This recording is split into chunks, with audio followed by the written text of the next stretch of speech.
Entrevista Venevisión, líder en opinión, por tu canal independiente, Venevisión.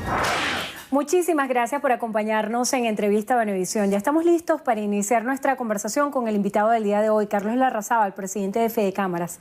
Gracias por acompañarnos. No, gracias a ustedes por la invitación y saludos a todas las personas que nos ven a esta hora de la tarde. El sector empresarial siempre ha sido estigmatizado, sobre todo por parte del Ejecutivo Nacional, como responsable de parte de la crisis económica que se vive en el país.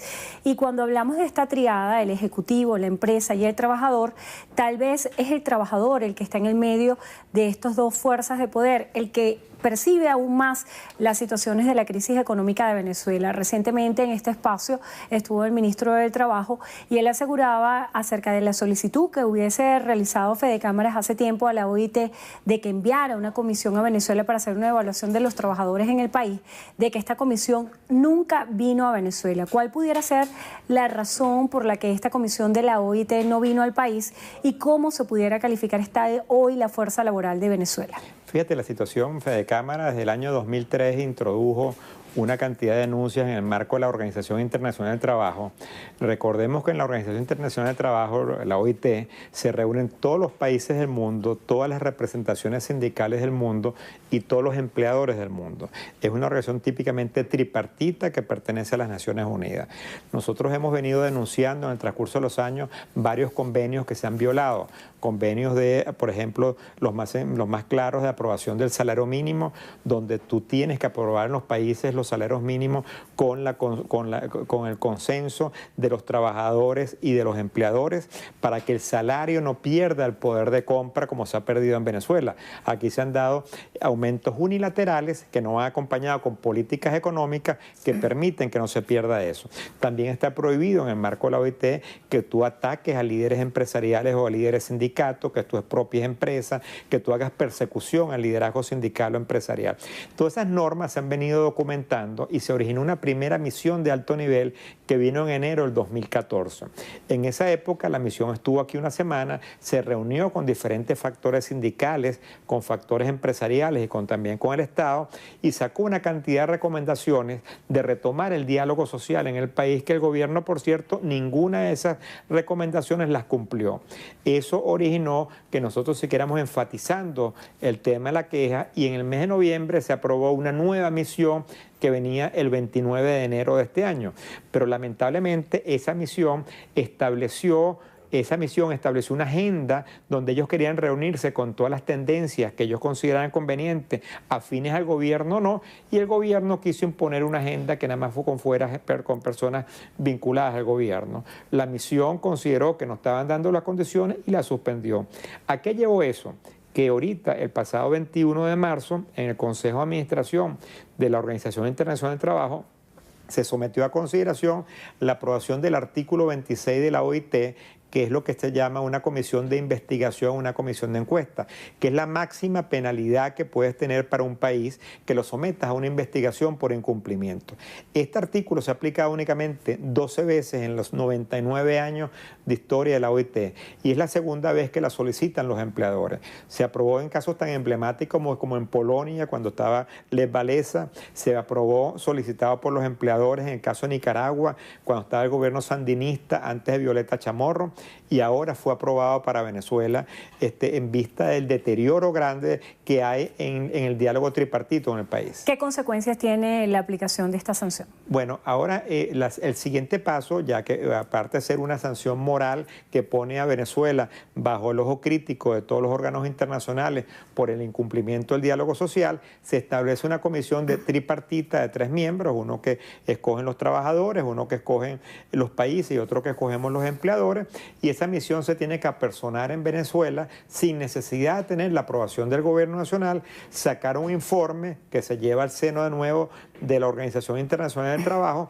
para que el gobierno empiece a cumplir las normas. Si eso no sucede, pueden venir normas adicionales o penalizaciones internacionales, como a llegar hasta los tribunales internacionales por incumplimiento de los derechos laborales y empresariales en el país. Se habla mucho del impacto de las sanciones en el marco de la situación económica local. Hay algunos analistas que hablan de la posibilidad de un aislamiento de Venezuela desde el punto de vista financiero. Ya el canciller de la República, Jorge Arreaza, incluso asomaba la posibilidad de que Estados Unidos estuviese evaluando un embargo petrolero al país. ¿Cuál es el impacto de estas sanciones para el sector empresarial? Esta semana el vicepresidente de la República, Tarek El Aissami, anunciaba también nuevas restricciones con empresas panameñas.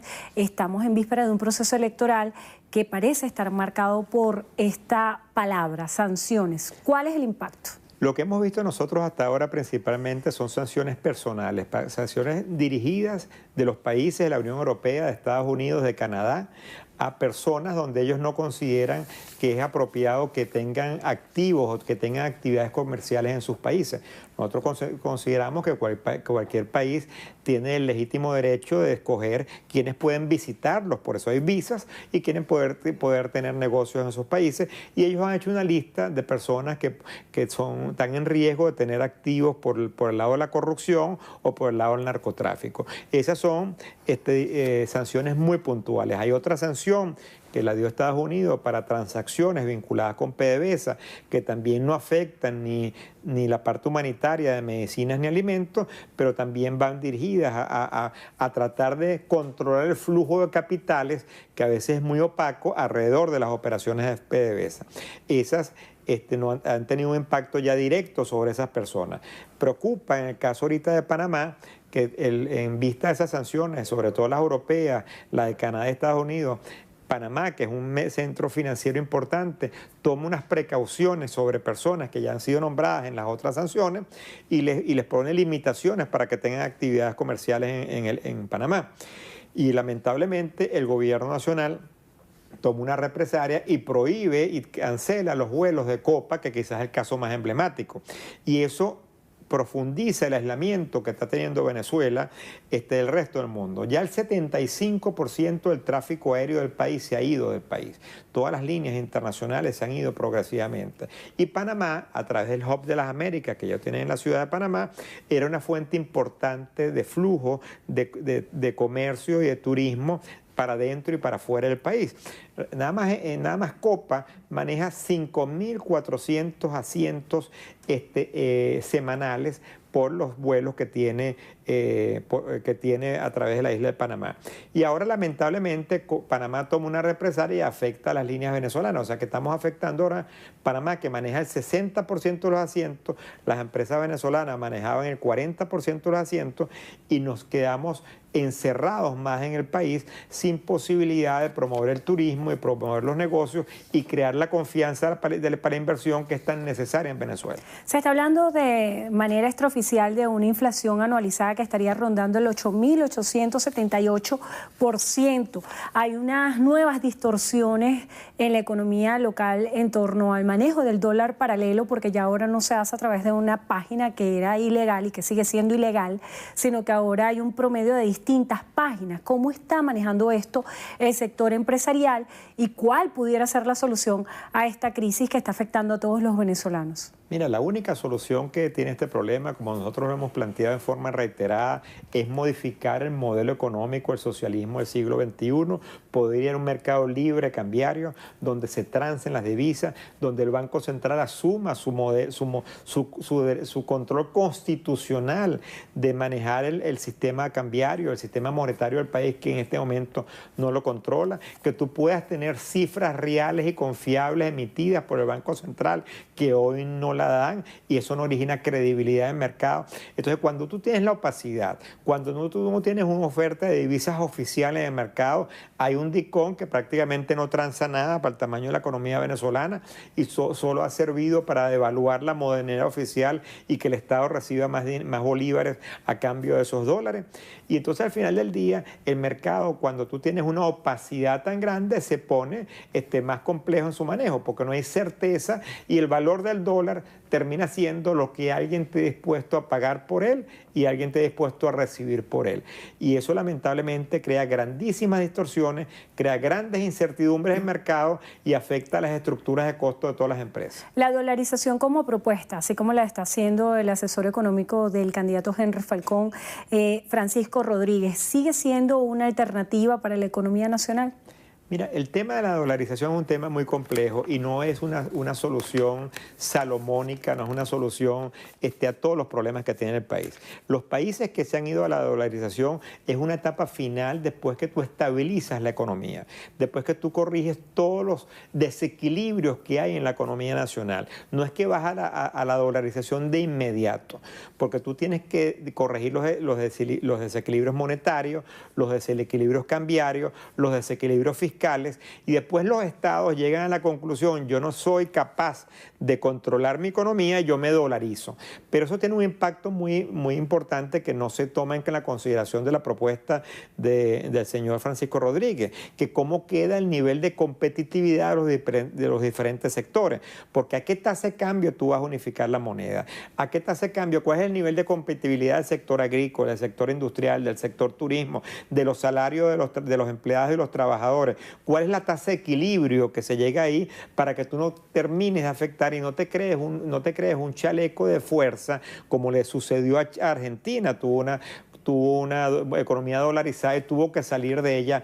Ecuador tiene una economía dolarizada y tiene fuertes problemas de competitividad. Entonces, no es la panacea de las soluciones, no es la única solución que hay y hay que verla con muchísimo cuidado. El desabastecimiento sigue siendo un problema en los anaqueles venezolanos. ¿Cómo regularizar el mercado local?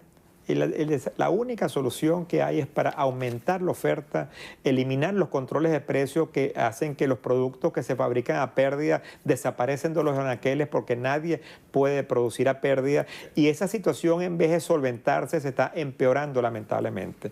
Este mes de abril, el 15 de abril, comienza el proceso de siembra del principal periodo de siembra de maíz blanco, de maíz amarillo, de sorgo en el país, y no hay semillas a esta época del año.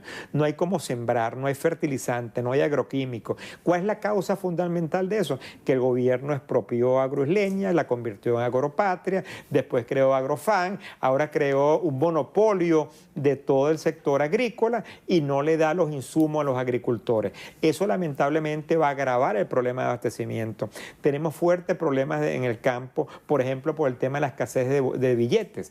No se le pueden pagar las labores de campo a los agricultores porque eso se les paga en efectivo, no están bancarizados. Si tú estás en el llano no hay agencias bancarias. Si estás en el sur del lago, tú tienes que pagar en eso en efectivo. Y cuando tú tienes que pagar 1 millón de bolívares, por decir, tienes que salir el agricultor, el ganadero o el que tiene la finca a buscar efectivo por los pueblos, y normalmente los tiene que pagar al doble su valor, al triple su valor. Son cosas insólitas que parece que un país no las pudiera vivir, pero la estamos viviendo en Venezuela, y todo eso termina afectando el precio del producto, y todo eso lo terminamos pagando en el anaquel con la escasez de productos que tenemos y con los precios elevados que se consiguen.